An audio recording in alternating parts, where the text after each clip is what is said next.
The last file recovered from the NSA station's server array, file 6 of 6, partially decrypted, was not an intercepted foreign communication. It was an outgoing signal. A sub-base frequency broadcast, running continuously for 31 years. When Petty Officer Marin finally understood what it was doing, his exact words, per the recovered audio, were, "We woke them up on purpose." He was the only man left in the building. The audio cuts out 11 seconds later. The orders came through Unit 0 Command at 0340 on a Tuesday. Pushed to Halvor's encrypted terminal, while the rest of LYCAN-ECHO was still running kit checks in the staging bay. 7 operators. 1 objective. Listening post, Ember 6, a hardened NSA signals facility, embedded inside a decommissioned firewatch station in the northern sector of Blackwood National Reserve. The facility had gone dark 47 hours earlier. No distress call. No scheduled maintenance window. Just silence, where there had been continuous transmission for over 3 decades. The official tasking was a welfare check and systems assessment. The informal briefing, delivered verbally by Master Chief Vex, over encrypted audio with no transcript generated, was shorter. Whatever stopped that signal, you don't let it still be there when you leave. The insert was clean. Halo drop, offset 2 kilometers from the station perimeter, into a clearing that Drexel's pre-mission satellite review had confirmed as unoccupied. The team hit the ground, collapsed their rigs, and moved to the woodline in under 4 minutes. Halvor called a quick comms check. All 7 radios clean. The forest around them was quiet. Not the restless quiet of empty woodland, but the lockdown, pressurized silence of a space that knows it is being entered. Marin noted it first. Ambient signal environment is wrong, he murmured on the command net. Should be standard M-scatter. Instead, I'm reading a sub-base carrier wave on 18 Hz. It's faint. It's also not natural. Halvor told him to log it and keep moving. Drexel launched the Fleur Hadron microdrone at the 700-meter mark. Standard practice, push the thermal eye ahead, clear the route, identify any heat sources before the team commits to the funnel of the station's approach path. The drone's feed came up clean for the first 3 minutes. Dense canopy, the cold gray-green of ambient thermal data, no anomalies. Then, at the 400-meter mark, a signature resolved, human-sized, upright, stationary, body temperature consistent with a living adult male. Contact, Drexel said quietly. 1 individual, not moving, 60 meters east of the approach path. Halvor redirected the formation. They moved in. What they found was not a person. It was a plate carrier, USMCSU, 3rd generation. The kind of gear that had been in use in 2019. It was suspended from a branch at chest height, stuffed with insulation foam to hold its shape, and packed around a military NPRC-152 radio, playing a 2-minute loop of bootsteps on gravel. Recorded someone on the team, noted later, at the exact cadence of a standard military patrol. The radio was on its 7th or 8th loop by the time they found it. It had been there for days. Halvor studied the setup in silence for a long moment. Then, very quietly, they made bait. No one asked who they were. The team had all read the restricted pre-briefs. They already had a word for what lived in this sector. They had been told that word was theoretical. Marin pulled the radio and ran the metadata on the recording, while the team held the perimeter. The audio file had been created on a device with a military origin hardware signature, a radio, pulled from a patrol that had gone missing in this sector 11 months earlier. 3 operators, never recovered. Classified as a training accident. Marin stared at the timestamp. He did not share what he was thinking, but Yoso, watching his face, switched her dual-band intercept to passive monitoring and began logging everything. The 18 Hz carrier wave was still present. It had not fluctuated. It was not broadcasting from the station. It was broadcasting from deeper in the forest. From multiple points, simultaneously. They reached the station's outer fence at 0520. Amber 6 was a hardened rectangular structure. Poured concrete, blast-rated doors, a 6-meter antenna array on the roof that had been dark since the blackout. The facility had power. The emergency generator was running. Yoso could hear it, but the antenna was silent, and the internal communications were offline. Halvor posted Galt at the elevated east tree line for overwatch. Sent Winters and Okafor to clear the perimeter, and tasked Drexel to push the drone over the roof. The drone cleared the roofline, pivoted, and its FLIR feed went white. Not the white of a hot surface. The flat, complete white of a sensor overload. As if something on that roof had looked directly into the camera. The drone dropped out of the sky 40 seconds later. Its entire optical system fused. Drexel caught the falling unit on reflex and stared at the blackened lens housing. The amber smell of burned electronics reached him half a second later. They breached the station on Okafor's count. The interior smelled of ozone and cold air. The deep cold of an environment that had been ventilated but not occupied. The facility's 3-room layout was intact. No structural damage. No signs of a fight. The comms room at the rear was the anomaly. Every screen was active, every interface live, but the outputs were looping, the same 30-second data window repeating across all 12 monitors, as if the system had been frozen, mid-process, and left to idle. Marin sat at the primary terminal and began pulling logs. The team spread through the rooms and held security. Helver stood at the center of the main floor and counted the things that were wrong. No operator remains, no personal effects, no weapons. The 3-person NSA staff that had run this facility had simply ceased to be present. No blood, no shell casings, no final transmission. Just absence, where 3 people had been. Marin found the first anomaly in the access log at 0541. The facility's external sensors motion, thermal, acoustic, had been triggering continuously for the 6 days prior to the blackout. Not randomly, in a pattern. The triggers were always in the forest beyond the northern fence, never closer than 80 meters. Always between 0200 and 0330. Always in groups of 3 to 7 distinct sources. The NSA staff had flagged it in their internal communications as wildlife probable, elk herd. Marin read that assessment twice. He looked at the sensor array data. The thermal signatures for each source had ranged between 300 and 450 pounds. Elk could reach that weight. But elk did not move in coordinated arcs through dense forest at 0300 in near-perfect silence, closing to 80 meters on an active human facility and then withdrawing before first light. He began to say something. Yoso beat him to it. They were mapping the building. Halver ordered a switch to thermal optics at 0553 after Galt's Overwatch report. Movement in the north tree line. Multiple sources. No clear visual resolution at distance. Standard night vision was still operational. The drone burnout had been a targeted anomaly. Not a systemic failure. But Halver didn't want to find out the hard way whether the same effect could be applied to NVGs on a human face from 80 meters. Thermal was the countermeasure. Okafor clipped her PAS-13 to her rail and swept the north fence. For 40 seconds, the thermal feed was a sea of identical signatures. Cool canopy, cold ground, to warm spots at the far east that were Galt's body heat. Then, without transition, the thermal feed went blind. Not white, not the sensor overload that had taken the drone, but gray. Flat gray. Every signature in the northern sector simply vanished. Okafor swept back and forth. Nothing. There in the water, Marin said, from behind his terminal, voice very even. The creek. They went into the creek. Their masking thermal Halver processed that for 1 full second.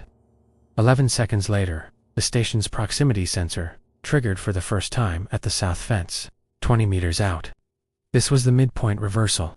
Everything the team had established as their tactical anchor, thermal vision, as countermeasure to the eye damage risk of direct NVG exposure, had been nullified in the span of 4 minutes. The pack had observed the drone feed through optical sensors they didn't know were compatible with human FLIR wavelengths, identified the switch to thermal, and had entered a cold mudwater source. The narrow snowmelt creek running south of the facility, specifically to strip their heat signature. This was not animal behavior.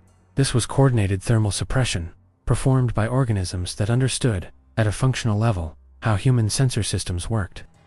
Halver stood in the center of the comms room and made the decision that defined the rest of the operation. He did not order an extraction. He ordered a fortification. 7 operators, 1 hardened structure, blast-rated doors, and 8 hours until the next extraction window. That math, he told himself, was workable. He was wrong about one of those variables. The attack did not come from the south proximity trigger. It came from above.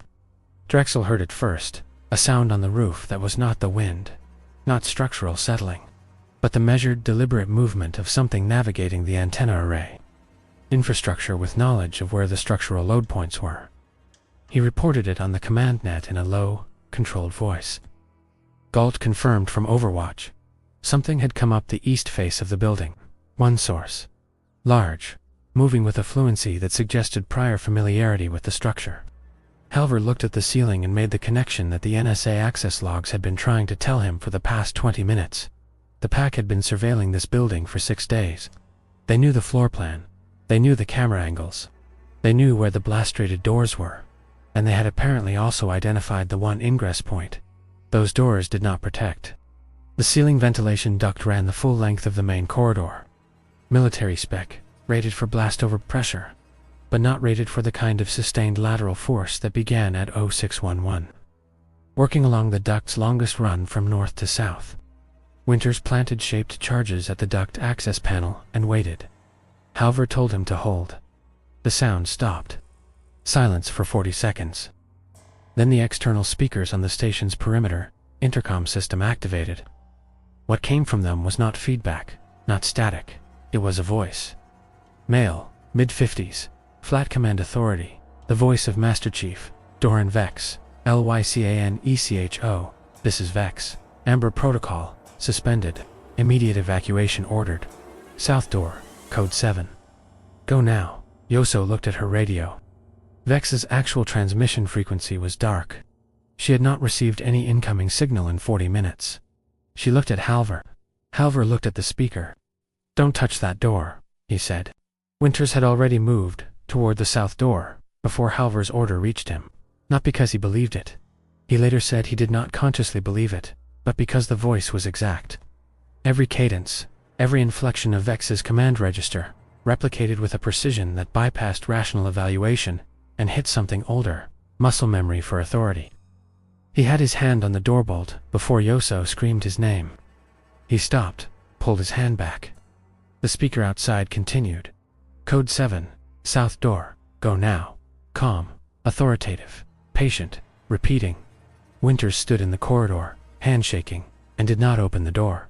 Whatever was on the roof had not moved. The speaker continued for 3 minutes and 40 seconds before stopping. In the silence that followed, Okafor's voice on the command net was completely level. It was testing which of us would break first. The actual assault began 18 minutes later, and it came not from the roof or the south door, but from a point of structural vulnerability that none of them had flagged in their initial clearance, the station's power conduit access. A reinforced sleeve in the north wall through which the generator cables ran. Wide enough at the external entry point for a large body to compress and force. The blast-rated designation applied to the doors and windows. It had never applied to the cable sleeve. Okafor heard the sound of it going wrong, the groan of steel being separated at the welds, and had her shotgun oriented before the first pack member came through. The M870 stopped it. Okafor used 4 shells and moved. The second came through before she had reloaded. Halvor's Mk18 handled it at 4 meters. The third did not come through. It held the breach open, waiting. Drexel's NVGs went out at 0634. Not from equipment failure. He had turned a corner in the main corridor and encountered the Alpha for the first time at a distance of approximately 6 meters. What he registered first was the height, 11 feet, in the corridor's 9-foot overhead, was a physical impossibility that his brain processed as the ceiling being lower than it was. What he registered second was the eyes. 2 amber discs, slow pulsing, hanging in the darkness of the corridor like instruments. The bioluminescent output hit his NVG tubes at full forward-facing intensity. His vision went white, then nothing. He fired blind 7 rounds from the SIG, not the rifle, because there was no room to bring the rifle, and ran backward. Halvor found him at the junction, one hand over his eyes, the other still holding the pistol. I can't see, Drexel said. I can still hear it breathing. Okafor deployed white phosphorus at 0641. Not a grenade, a breach charge. Modified affixed to the interior side of the cable sleeve, with the intent of collapsing the entry point and buying the team a window to fall back to the server room, the only interior space with a security door rated for containment. The WP ignited. The Alpha in the corridor did not retreat from the heat. It moved through it. Its bioluminescent eyes shifted register under the thermal stress. The amber bled toward red, a deep, pulsing cardinal, like iron at temperature. It did not stop. It slowed. That was enough. The team made the server room with 4 operators intact, Helver counted. Drexel half-blind, navigating by voice. Marin carrying his intercept kit. Nothing else. Okafor, who had stopped to pull Iso's unconscious body from the corridor junction, which cost her the shotgun, but no lives. Winters had not made the junction. Galt had not come in from Overwatch. The server room door sealed at 0643. Marin was at the terminal within 90 seconds. The server array was still running, the looping 30-second window, the same idle state they had found on arrival. He broke the loop, pulled admin access, navigated to the facility's core function log.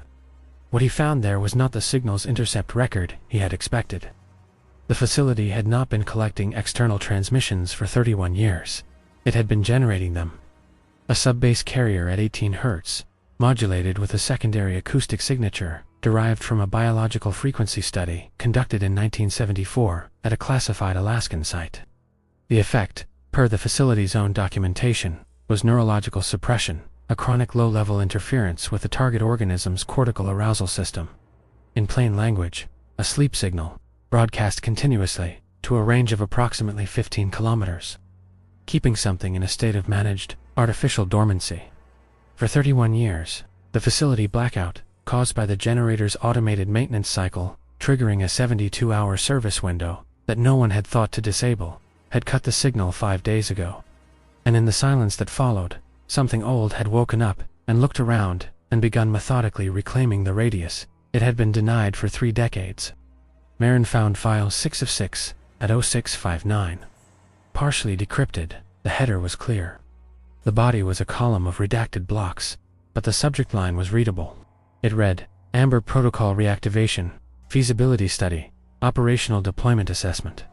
The document had a creation date of 16 months prior, an author field that resolved to a Unit 0 command identifier Marin recognized, and a status flag, not draft, not proposed, not theoretical, that read, Phase 1 complete. He sat with that for 11 seconds. Then he said, to no one in the room, who hadn't already understood, we woke them up on purpose. The audio recorder Yoso had left running on her field kit captured the words clearly. It captured the sound of something testing the server room door 14 seconds later. It captured Helver's final transmission to Vex on the satellite uplink. 3 words, no authentication prefix, and then 11 seconds of silence before the recording ends. The thermal purge order was filed at 814. Sector 12 was reclassified as an unrestricted fire training zone, effective immediately. The NSA facility designation was removed from all federal property databases, retroactive to its construction date.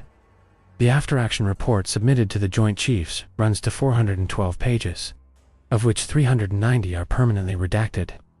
The 12 pages that remain describe a generator maintenance failure, a structural fire, and a training incident with no casualties. Marin's recovered audio file does not appear in the report. It appears instead in a Unit 0 internal archive, under a classification heading that did not exist before this operation. The heading reads, Amber Protocol, Phase 2, Assessment in Progress. The date on the file is 6 days after the purge. Whatever that assessment required, whatever was deemed worth preserving from Sector 12, before the thermal strike is not described. The file has no listed author. It has no listed location. It has a single attached note, 17 words, unredacted, which someone clearly intended to be found. The note reads, the frequency worked for 31 years. The pack is intact. Begin controlled reactivation at new site. Of the 7 operators who entered Blackwood National Reserve on the morning of the 3rd of March, 3 were recovered. Their official status is listed as injured in a training incident, with no further detail. Petty Officer Marin was among the 3. He has not spoken publicly. He has not spoken privately to anyone with clearance below a classified threshold that was created specifically for this file. His last verified communication is the 11-second audio clip recovered from ESA's field recorder. Those 11 seconds have been analyzed by 4 independent signals teams. What they found in the background, under the sound of Marin's voice, under the sound of the server room door, is a frequency, sub-based 18 Hz building. The signal that kept the pack dormant for 31 years ran from a single facility in Sector 12. That facility no longer exists, but Phase 2, Assessment in progress does not reference a single location. And the NSA's property archives, when cross-referenced against Unit Zero's known black site infrastructure, returned 14 facilities with identical generator maintenance schedules, all of them in forested, federally restricted zones, all of them listed as signals intercept posts, and all of them running a continuous broadcast on a frequency that should have no operational purpose for a listening station. Someone built 14 sleep signals. Someone is deciding right now which ones to turn off. Subscribe to The World Behind Midnight to uncover the next operation before it disappears. Because some secrets are best left behind midnight.